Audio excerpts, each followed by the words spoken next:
So we got a couple of these Simple Human touchless soap dispensers. Picked them up during the COVID area, and one of them's failed. So I opened it up. I'm going to start off by saying I recommend that you don't try to fix it because it's looks like it's not really built to open, but I did it anyway. And the difficult part is when you have to use the knife here. It's kind of dangerous. I don't recommend it actually, but I went ahead and did it anyway. So I got this one's working, but I wanted to go ahead and show you how these things are put together. It's kind of interesting, and I'm pretty impressed with the design. So basically, this is the container of soap, and this is the pump with the battery and the sensor. And these two pieces just cam together, just like that. And it forms a tight seal on the seal. There's a black seal here, and that's what the soap container compresses.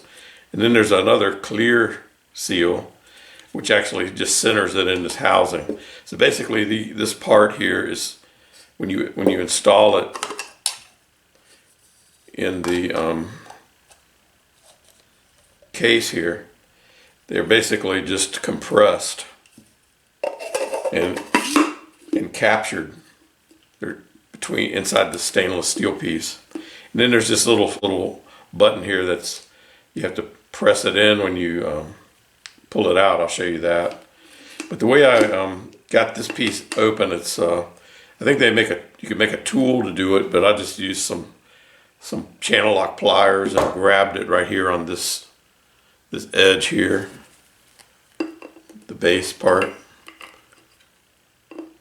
and you just rotate it counterclockwise and it comes out, and then you're able to push up on the top here. But when you push up on the top, you need to push this button, and this button is setting in there like this, and it's keyed. You can see there's a big hole, big diameter hole and a small diameter hole. And there are these features here that's a large diameter and a small diameter. So it's keyed to go in there one way and not rotate. And so when you need to press that down when you slide it in like that. And it'll click into place there. And again, when you want to remove it, you have to push that button down while you're pressing, because it'll get caught on the edge here. It's really a nice design.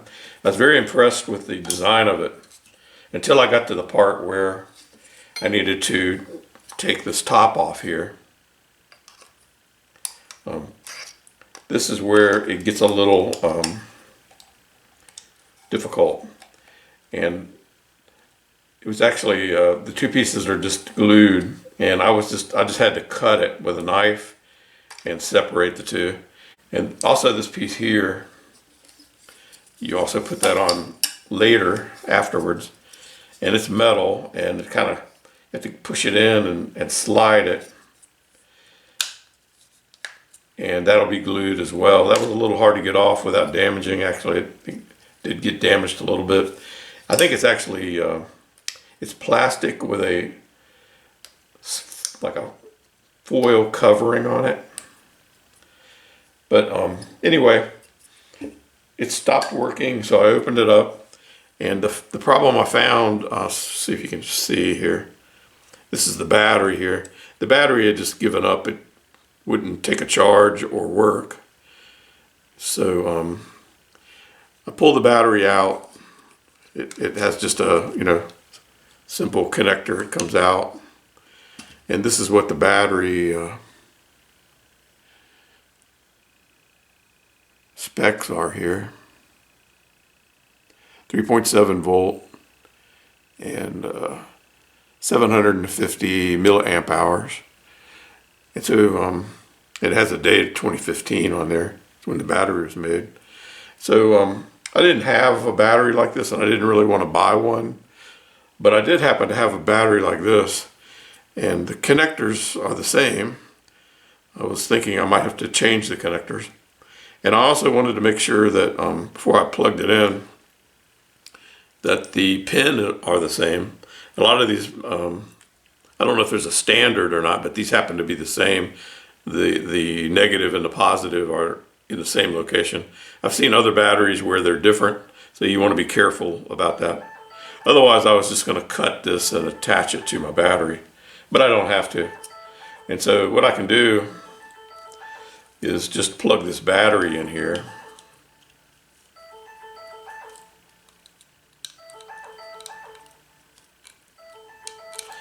And good idea to use something to hold it, I guess.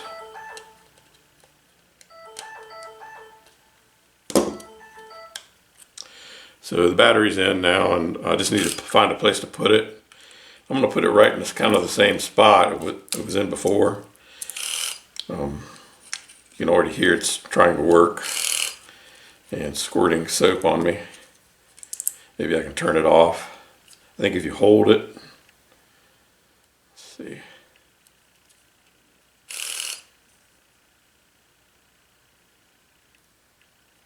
Maybe that did it, I don't know. So anyway, I got a battery in there now, and I'm going to put it back together. So this piece will go back in there.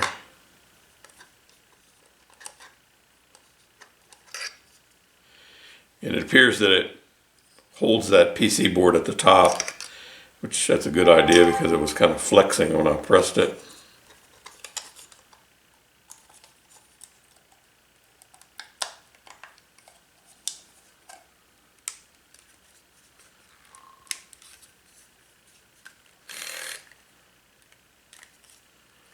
And what I'm going to use is some silicone. I'm just going to kind of tack it into place. I'm not going to try to make it like it was, because I want to be able to get into it again. And this, I might have to put a clamp on that. We'll see. See how it looks here when I put this on there. It doesn't look too bad. But I am going to glue this here because that's the only thing really holding it together.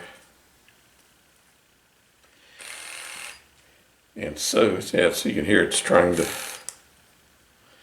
So I pressed the button and now it went red, so hopefully it's going to quietly turn off there. So I've got the silicone here. Actually, I might try some super glue. That might be a quicker opportunity.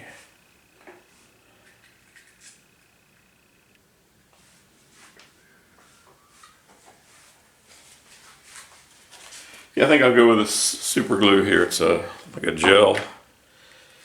Okay, this stuff isn't all that crazy.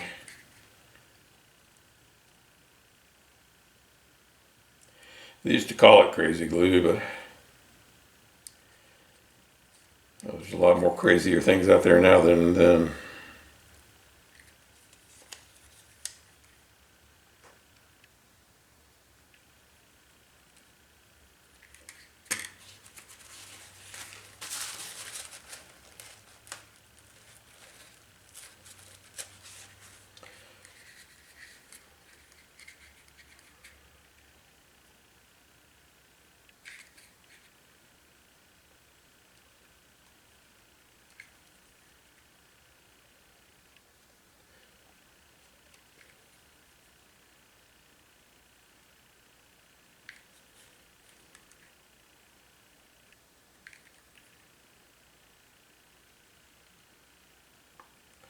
So you don't have to disturb the seals or anything doing this repair. You can leave them in place.